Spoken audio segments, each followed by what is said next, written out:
The letter of map revision that is in process of being reviewed and should be approved, I don't have a voter decision, so I have to couch it in saying should. But I don't know of any reason for it to be turned down.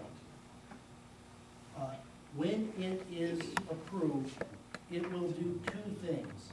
It is more accurate information than what they used originally. So it is going to modify the boundaries of that floodplain, basically shrink it. And I can show you the map afterwards if you want to see where it is and if it specifically impacts you. Was this option told to other people in the neighborhood?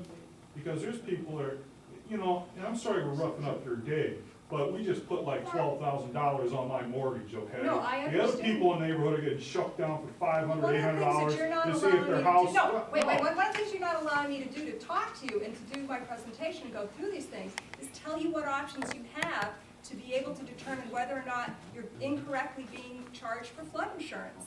In other words, how to get out of the floodplain. And that is done by, what, a geologist No, or? You can submit a letter of map amendment, which is much simpler than what the development is doing with a letter of map revision. and there's no charge But don't for it you to have- FEMA. You will need a surveyor. Would cost $500, $800. No, here, I think I can help a little bit. Because I don't know, first, we're on your side here, I think, and you need to tell us what you do. And then what, are you the guy from the city? Yes. Okay, then when she's done, you need to tell us how you're gonna help us. And you need to tell us how you're gonna help us and how you're gonna make it right.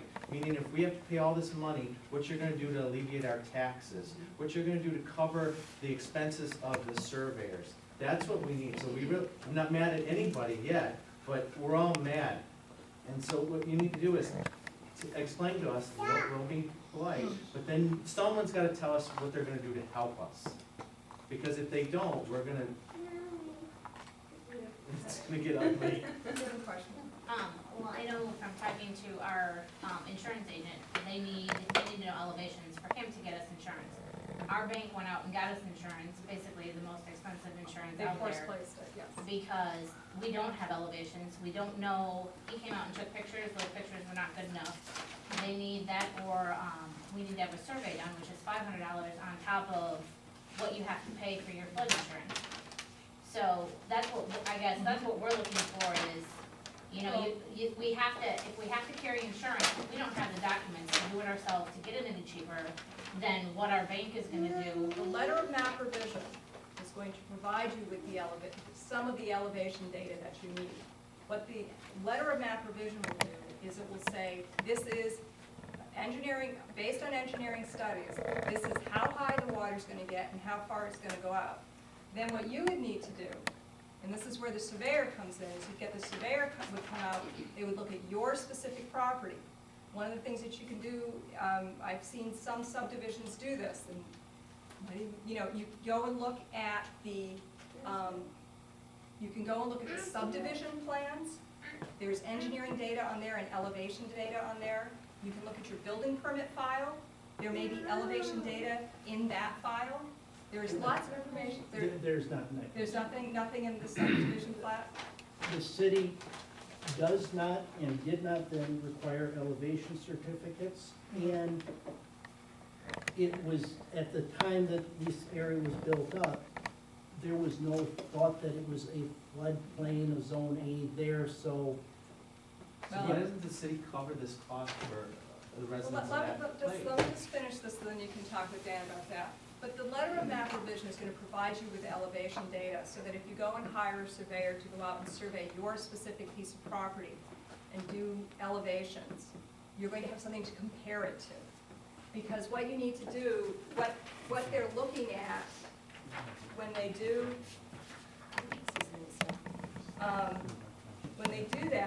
what they are looking for is, they'll do it one of two ways. They either do, here's your property, here's your house, and they'll say this is where the floodplain line is. That's one way they'll do it. And what the other thing that they can do is they look at your property almost, they won't draw it this way, but this is what an elevation certificate does. It looks at your property more on a horizontal way, and it says this is how high your house is, this is where that floodplain line is. So what I'm saying is that this, in this case, the surveyor,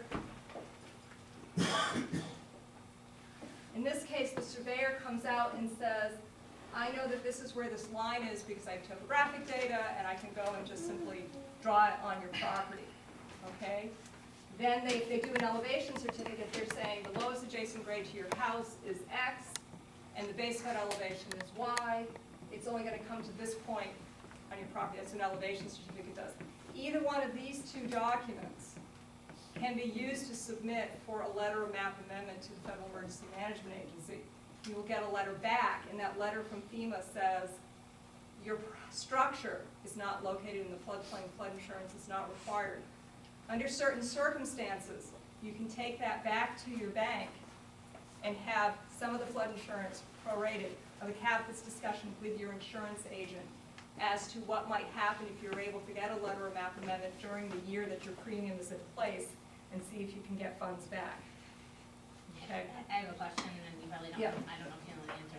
Are there banks though that require it, even if your property is in a floodplain, that you still have to carry a flood insurance, even if your home is not? There are some banks who are risk averse, and they have the right to require flood insurance. However, if you're outside the floodplain, then you're eligible for what's called a preferred risk policy. Preferred risk policy, I have some information up here, if anybody wants to see it before they leave. A preferred risk policy is the lowest priced insurance that you can get. It is available to those people who are outside of the special flood hazard area. Okay. Thank you. This is what I'm gonna do this gentleman, this lady, and then this gentleman in the back, okay? Now, let's say it comes back to worst case scenario, you're in the floodplain. Okay, well, that, instead of it being here, well, this doesn't erase as well. But you're over, that, the floodplain line is over here, that's what you're saying. Then what do? All right, then you are defined as in the special flood hazard area. I talked to someone in FEMA today as they were driving, as Eric was driving back to Chicago. I hate talking to him when he's on the phone. And he said, what you can do is, okay, a structure that is built prior to the maps going into effect is called pre-firm. That means pre-flood insurance rate map. Your homes were all built prior to the map going into effect. They are all pre-firm homes. If any of you have the brochure Living in the Floodplain, when you look at the acronyms and the definitions, some of that should be in there. What you can do is if you can show from your permit that your structure was built in conformance with the regulatory environment at the time it was built. So in other words, you had a compliant house when it was built. And you can show that to an insurance agent with a copy of your building permit and a copy of the existing firm, which that's something Dan can get a hold of for you. You should be able to grandfather in with a lower insurance rate.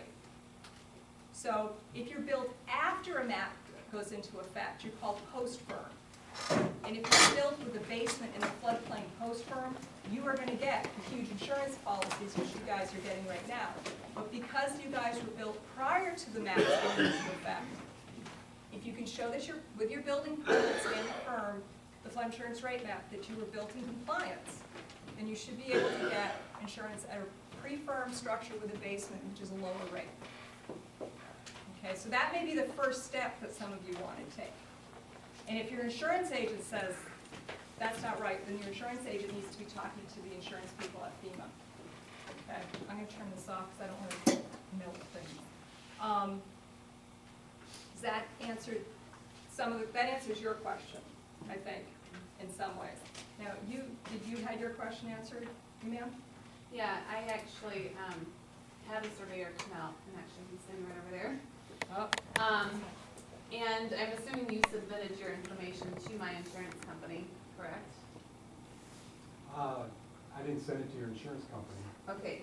Did you Maybe get my that's- email with the attachment? I don't think so. Maybe that's I why, because they can, came but- back to us and said that we had everything done, we're out of the floodplain, we're right next to the drainage pond on Sixth Street, which if a lot of you are near me, then you're probably out of it as well, because we are, 2 inches above the floodplain. But they still came back and told us our premium was gonna be $3,400 a year, and we're out of it. And I was assuming that they had all the information, which maybe my husband forwarded to them. So if we're out of it and it's still that expensive. What you need to do is, go ahead. I can respond to that. Okay. Christie, what we have to be patient with is this LOMR that Miriam's talking about for this development to the northwest.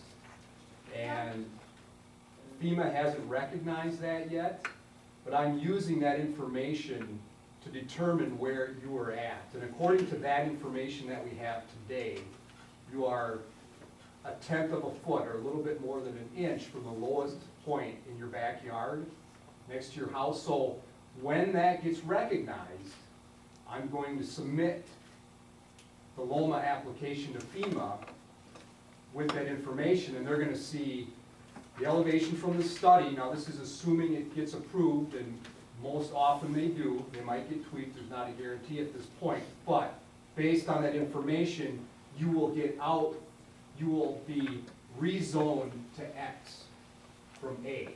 But today, your insurance agent doesn't have any new information. You're still zone A. And until you have that LOMA in your hand back from FEMA that says you are now zone X, which is what I'm still working on for you, they're gonna tell you you need flood insurance. So the question that you probably need. Right, but I thought what she was saying earlier is that we should have a reduced payment until that LOMR is approved. What I'm thinking, I don't know what your insurance payment would be under, whether you're being rated as a pre-firm with a basement or a post-firm with a basement. I'm not sure what your insurance agent is looking at. That's probably a question you need to ask him, is, am I being rated as a pre-firm structure? And if he or she gives you a really blank look, then you say, you need to talk to FEMA, you need to look at this information, because it's my understanding that if I have a pre-firm structure and I was built in compliance with the regulations that were in place at that time, then my house is not a compliance issue, it's not in violation. Yes, I've got a basement, but my house was built in compliance, therefore you can't charge me as a post-firm structure.